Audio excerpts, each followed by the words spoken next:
Master plani diga Kenya nuti hambifne. Master plani lafe obboleeyyan keenyaatiin hambifne.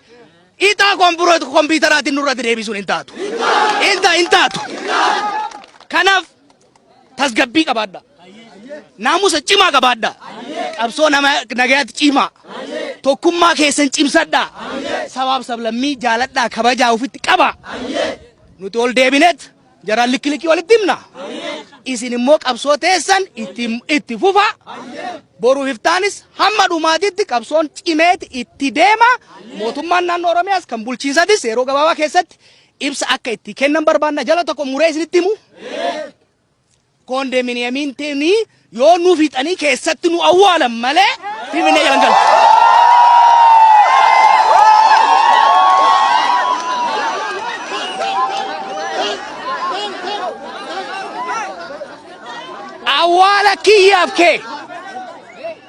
Awwaala kiyyaaf keettaati malee numatu obboleeyyan nu biraa kufee sanitti dabalama malee amma booda fedhinnaaf hawwi ummata Oromootiin alatti ixaadhaan kompiitaraan sukkaraan hannaan wanni ta'u biyya kana keessa hin jiraatu.